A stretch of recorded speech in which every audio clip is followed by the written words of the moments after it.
کبھی ایسا ہوا ہے کہ رات کے وقت جب ہر طرف بالکل خاموشی ہو اور صرف فون کی اسکرین کی روشنی چہرے پر پڑ رہی ہو، ہاں، اور اچانک بنا کسی وجہ کے سینہ بھاری ہونے لگے؟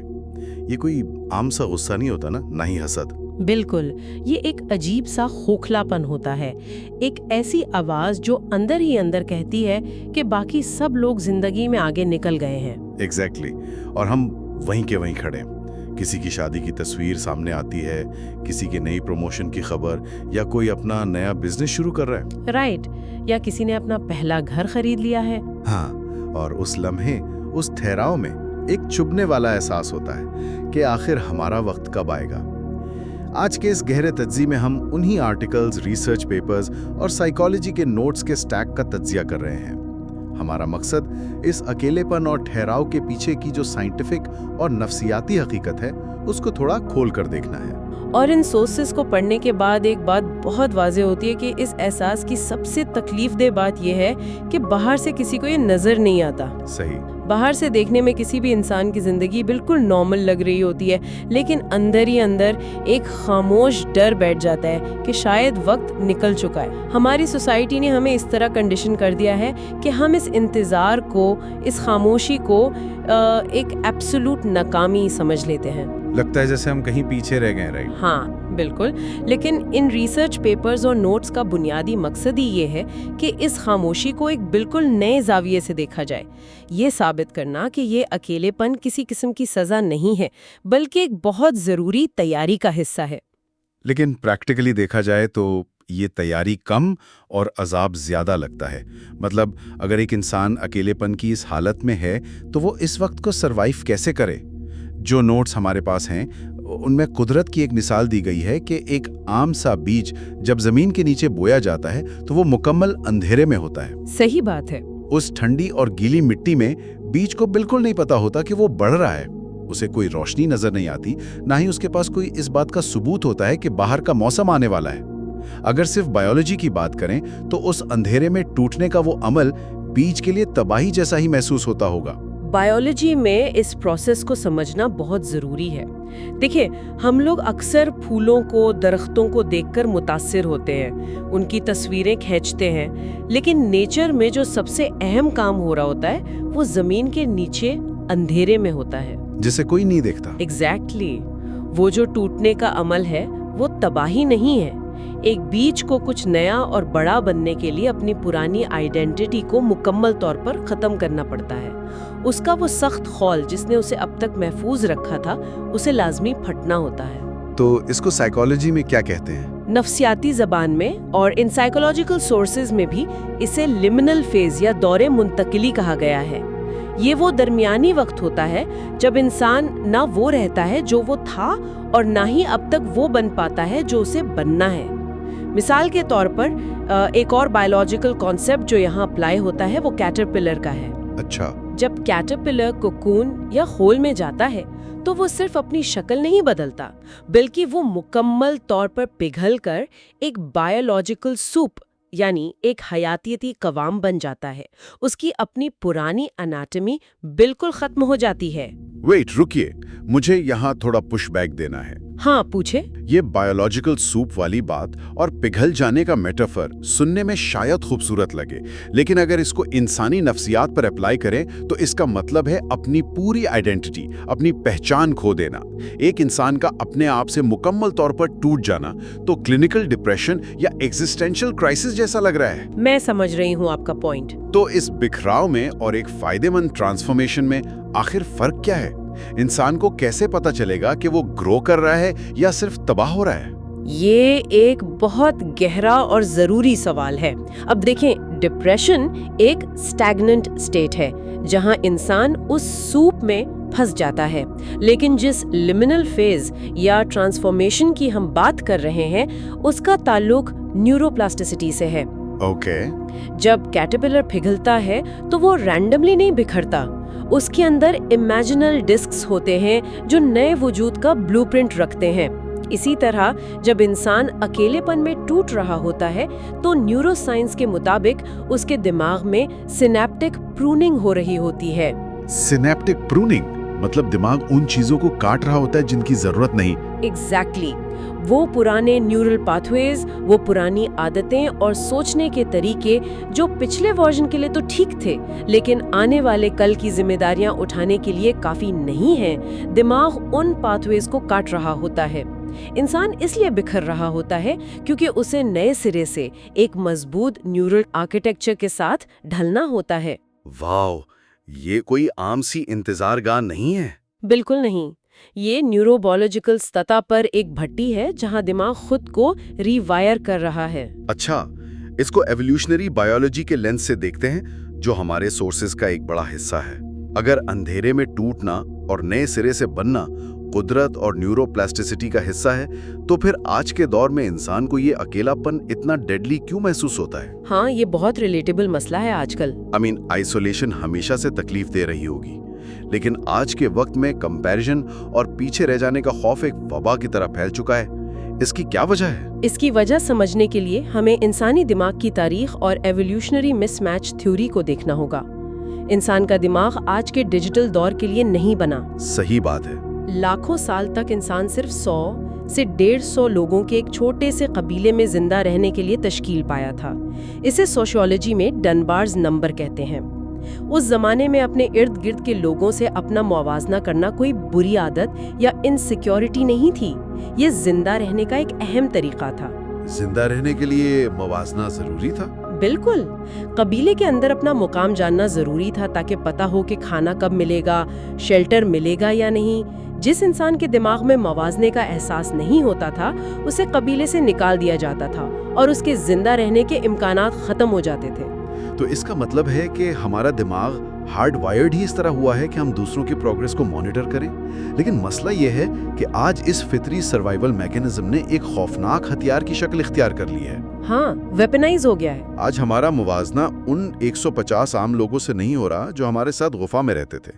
آج ہمارا دماغ فون کی اسکرین کے ذریعے دنیا کے 8 بلین لوگوں کے ساتھ خود کو کمپیئر کر رہا ہے. اور سب سے بڑا سائیکولوجیکل دھوکہ یہ ہے کہ سوشل میڈیا کے الگورتھمز ہمیں حقیقت نہیں دکھاتے. وہ صرف ہائی لائٹ ریلز دکھاتے ہیں. ایگزیکٹلی. اور اسی وجہ سے آج کا اکیلا پن اتنا تکلیف دہ ہے. دماغ کو لگتا ہے کہ وہ سروائیول کی ریس میں سب سے پیچھے رہ گیا ہے. انسان اسکرین پر کسی کی منگنی کی خوبصورت تصویر دیکھتا ہے لیکن اس تصویر کے پیچھے جو سالوں کی انسیکیورٹی اور کانفلکٹس ہیں وہ الگورتھم فلٹر آؤٹ کر دیتا ہے. صحیح. کسی کا نیا بزنس لانچ ہوتا نظر آتا ہے اور اس بزنس کے پیچھے جو کیش فلو کا مسئلہ اور پچھلی 7 نامکامیاں ہیں وہ فیڈ پر نہیں آتی. ایک شاندار چھٹیوں کی ویڈیو دکھتی ہے پر اس کے پیچھے کا کریڈٹ کارڈ کا قرضہ چھپا دیا جاتا ہے. ہمارا لاکھوں سال پرانا دماغ ایسی انجینئرڈ اور پرفیکٹ معلومات کو ہضم کرنے کے لیے بنا ہی نہیں تھا. اس کی نظر میں ہر کوئی جیت رہا ہے اور صرف ایک وہی انسان ہار رہا ہے.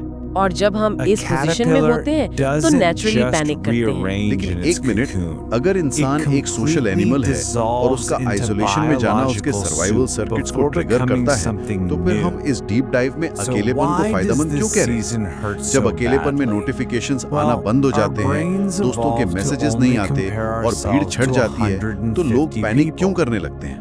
کیا سچ میں اس ڈسکنیکشن کا کوئی فائدہ ہے؟